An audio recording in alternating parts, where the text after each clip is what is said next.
प्यारे दोस्तों, मेरा आपको नमस्कार। और आज की बात आपके साथ। आज हम विश्व कवि रविंद्रनाथ टैगोर की बात करेंगे। 1861 में जन्मे रविंद्रनाथ टैगोर पश्चिमी बंगाल के कोलकाता से, और एक विद्वान, लेखक, अंतर्राष्ट्रीय आउटलुक के टावरिंग पर्सनैलिटी और राइटर, पोएट और इंडियन कल्चर के बहुत बड़े पुरोधा और इंडियन नेशनल मूवमेंट के बहुत बड़े पात्र। ये सब चीजें विश्व कवि या राष्ट्र कवि गुरुदेव रविंद्रनाथ टैगोर में शामिल थी। आज की बात आपके साथ, इसमें हम कुछ उनके जीवन पे प्रकाश डालेंगे। वे देवेंद्रनाथ टैगोर के सुपुत्र थे और उनके भाई सत्येंद्रनाथ टैगोर भारत के पहले आईसीएस ऑफिसर थे। रविंद्रनाथ टैगोर को लिखने में और संगीत में रुचि थी और उन्होंने इन दोनों विधाओं को बहुत आगे बढ़ाया। लिखने में गुरुदेव रविंद्रनाथ टैगोर ने 108 कविताओं का एक संग्रह लिखा, 108 पोएम्स, जिसका नाम उन्होंने गीतांजलि रखा, ऑफरिंग ऑफ द सॉन्ग्स और सॉन्ग्स ऑफरिंग, गीतों की अंजलि। अंजलि, इस चीज को अंजलि कहते हैं, गीतांजलि। गीतों के थ्रू कुछ हमने समर्पित करना है। और गीतांजलि का जो थीम था वो था connection of the individual with the divine और डिवोशन टू द डिवाइन, उस परम पिता परमात्मा से यूनियन के लिए और उसमें आत्मसात होने के लिए जो उनकी भावनाएं थी, रविंद्रनाथ टैगोर ने उनको गीतांजलि के रूप में प्रस्तुत किया। और फिर लंदन में इसका इंग्लिश तर्जुमा भी किया और ये 1912 में वहां पब्लिश हुई। और 1913 में रविंद्रनाथ टैगोर को नोबेल प्राइज लिटरेचर के क्षेत्र में मिला। और उस वक्त पहले भारतीय थे जिनको लिटरेचर में नोबेल प्राइज मिला, and the first non European जिनको लिटरेचर में नोबेल प्राइज मिला, and the first Asian who got it. ये सब चीजें गुरुदेव रविंद्रनाथ टैगोर के साथ थी। और ये लेखन की बात रही। संगीत में भी वो उत्कृष्ट संगीतज्ञ थे और उन्होंने रविंद्र संगीत का एक नया स्कूल ऑफ म्यूजिक उनके नाम और उनके भाव से आज भी चलता है, रविंद्र संगीत। शांति निकेतन की उन्होंने स्थापना की। गांधी जी के साथ उनका बड़ा तारतम्य था। कहते हैं कि रविंद्रनाथ टैगोर ने गांधी जी को महात्मा कहा था और गांधी जी ने उनको गुरुदेव कहा था। गुरुदेव और महात्मा, ये दोनों संज्ञा एक दूसरे को दी जाती है।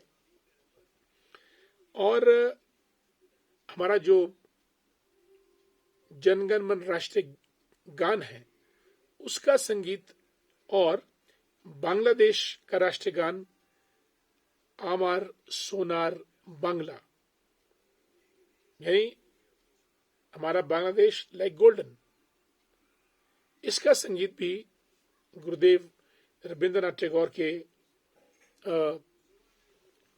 म्यूजिक से, उनका जो रविंद्र संगीत था उसी से ही हुआ है। और भी बहुत सी बातें हैं गुरुदेव रविंद्रनाथ टैगोर के बारे में। फ्लोइंग बियर्ड रखते थे, लंबे केश थे, और हिमाचल में भी उनका आना हुआ। 1893 में अक्टूबर नवंबर के महीने में उनके जो भाई थे आईसीएस सत्येंद्रनाथ टैगोर ने एक कमरा किराए पे लिया था 8 महीनों के लिए बालूगंज और चौड़ा मैदान के बीच में, जिसका नाम वुडफील्ड था। और वो मकान आज भी है, जर्जर अवस्था में जरूर है लेकिन वुडफील्ड जिसमें गुरुदेव रविंद्रनाथ टैगोर ठहरे थे आज भी कायम है। कभी आप अगर बालूगंज की तरफ से चौड़ा मैदान की तरफ आए तो वुडफील्ड नाम का एक छोटा सा मकान आपको दिखेगा जहां गुरुदेव ठहरे थे, और 8 कविताओं की रचना उन्होंने इस घर में की थी। ये एक अपने आप में बहुत बड़ी बात है हिमाचल प्रदेश के लिए कि गुरुदेव रविंद्रनाथ टैगोर का लिंक हमारे हिमाचल प्रदेश के साथ इस रूप में रहा। लेखक बहुत बढ़िया थे। एक काबुली वाला उनकी कहानी थी जो हमने अक्सर अपने आप ही स्कूलों में पढ़ी थी। काबुली वाला, एक छोटी बच्ची होती है, वो काबुली वाला अफगानिस्तान काबुल से चीजें वगैरह बांटता था। जैसी वो गली में आके आवाज लगाता था, नन्ही बच्ची चीजों को लेने उसकी तरफ जाती थी, वगैरह वगैरह। एक द पोस्ट मास्टर, ये भी उनकी एक अच्छी कहानी थी। बहुत सी कहानियां गुरुदेव रविंद्रनाथ टैगोर ने लिखी, और he was the only Indian personalities who had firm faith and belief in internationalism. अंतर्राष्ट्रीय विचारधारा गुरुदेव रविंद्रनाथ टैगोर की थी। और इसके अलावा भी बहुत कुछ उनको, वो हमारे नेशनल मूवमेंट के प्रणेता थे और इसके लिए उन्होंने बहुत काम किया, ज्वाला या मशाल को जलाए रखने के लिए। ये सब बातें गुरुदेव रविंद्रनाथ टैगोर। और हर्बर्ट जॉर्ज वेल्स, ये एक अंग्रेजी साइंस फिक्शन राइटर हुए हैं। उनका टैगोर के साथ एक बहुत लंबा कॉन्वर्सेशन रहा है, और about the future of civilisation.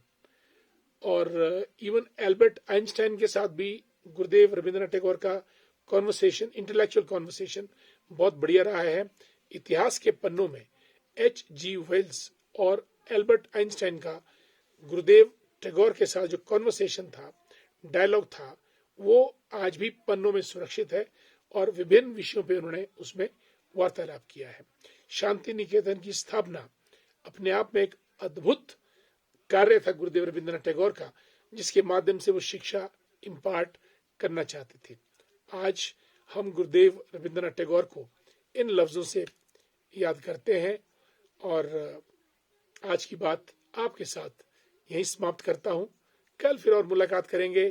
तब तक के लिए नमस्कार, जय हिंद, जय हिमाचल, वंदे मातरम। धन्यवाद।